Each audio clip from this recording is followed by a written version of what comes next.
जैसे इनके साथ किया वैसे बिरसा मुंडा के साथ किया। उनको पॉइजन पिलाया, उनकी खाल निकाली गई,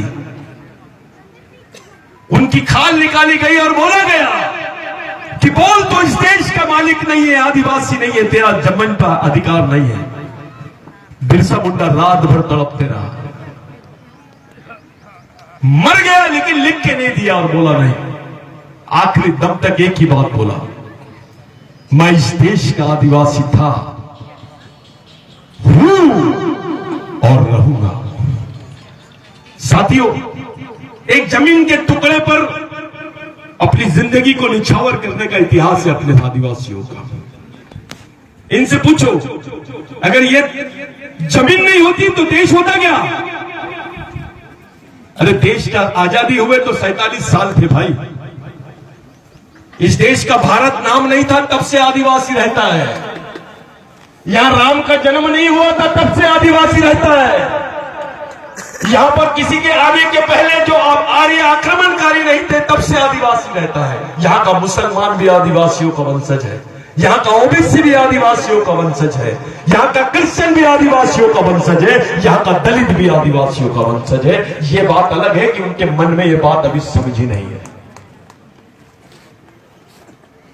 जिस दिन आदिवासियों को वनवासी से ये लोग प्लानिंग चलाए कि भाई आदिवासियों को आदिवासी नहीं बोलना, पहले वनवासी बोलना। अब आदिवासियों को वनों पर से अधिकारी खत्म हो गया, अब स्वर्गवासी हो गए। और जिस दिन आदिवासी स्वर्गवासी बनाने की इनकी जो प्लानिंग थी, इसको कामयाबी देने के लिए कुछ अपने भी भाइयों का हाथ है। मुस्लिम भाई को लगता है भाई आदिवासियों पे गुजर रही है ना तो अपन चुप रहो। ओबीसी भाई को लगता है आदिवासियों पे गुजर रही तो अपन चुप रहो। दलित भाई को लगता है आदिवासियों पे गुजर रही है तो अपन चुप रहो। भाई हमको तो लड़ने की आदत है, मरने की आदत है, भूखा रहने की आदत है। तेरा क्या होगा रे कालिया? तुम तो वेटिंग लिस्ट पे हो।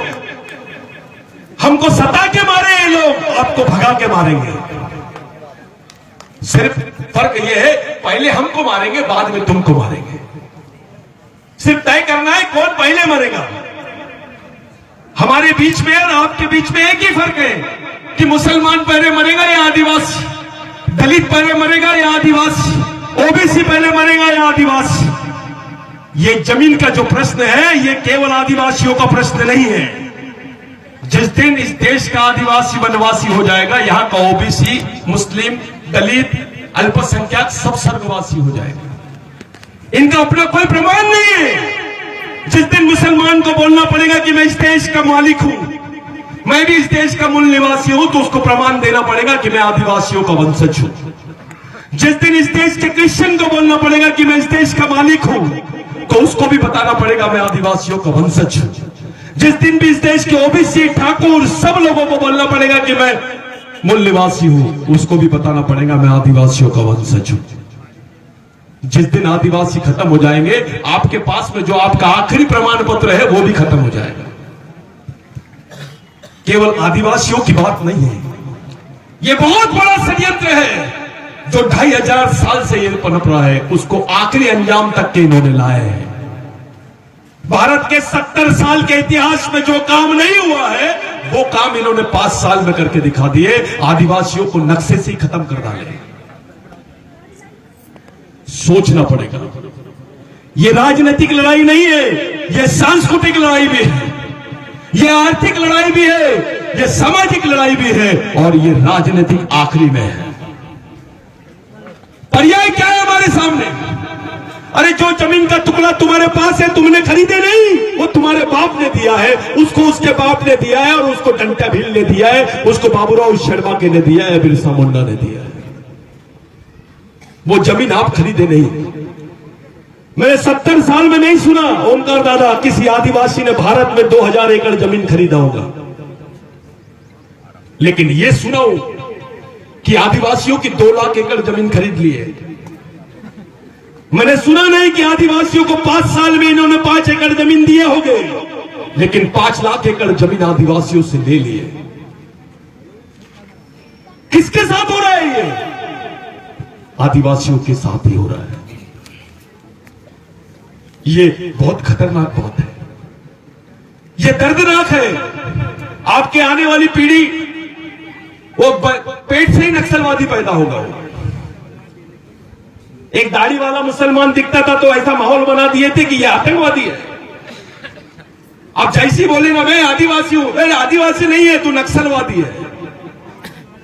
जो इस देश का मूल निवासी है, जो मालिक है, उसी को देशद्रोही बना दिए इन्होंने। आज समय आ गया आपको चुनौती देने का। ऐसे जाबाज लोग तो आए हैं, और भी समाज के दूसरे समाज के नेता भी हैं।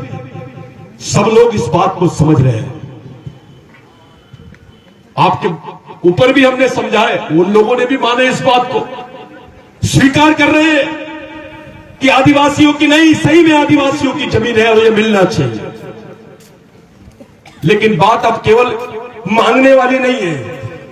बिरसा मुंडा के एक कथन को याद करो, जल जमीन जंगल सम्मान और अधिकार मांगने वाली चीज नहीं है। आगे समझ जाओ, वो तरीका तुमको अपनाना पड़ेगा। ये कोई नेतागिरी की लड़ाई नहीं है। यहां ओमकार मरकाम को लाया गया, इसलिए नहीं लाया गया कि यहां पर कांग्रेस को वोट दिलाना है, फलाना ऐसा करना, वैसा नहीं। ये मैसेज देना था हमको, ये संदेश देना था कि हमारे समाज का मंत्री रहे या विधायक रहे या समाज का अधिकारी रहे, इस लड़ाई में समाज का एक एक आदमी अपने समाज के लिए कुर्बान है। ये बात दिखाना चाहता था।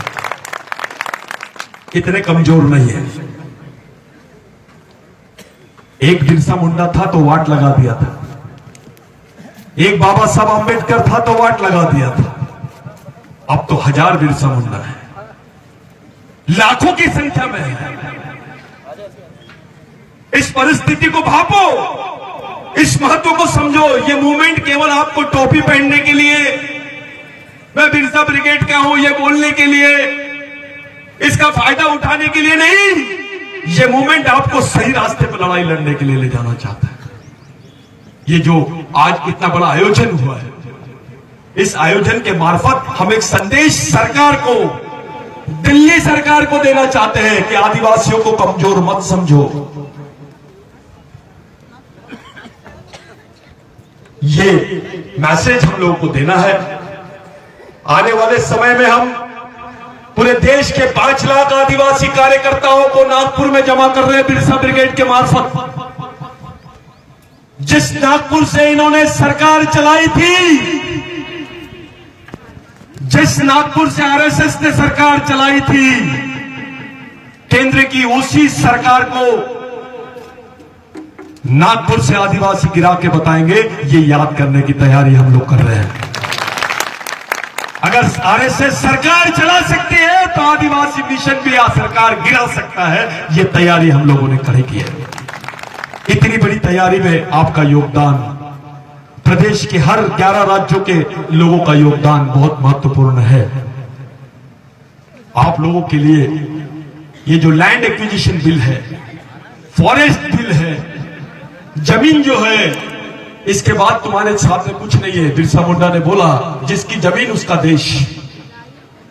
उस कानून को याद करो, जिसके लिए 1 लाख आदिवासी मरे थे पूरे देश में। इतने लोग सेकेंड वर्ल्ड वॉर में भी नहीं मरे।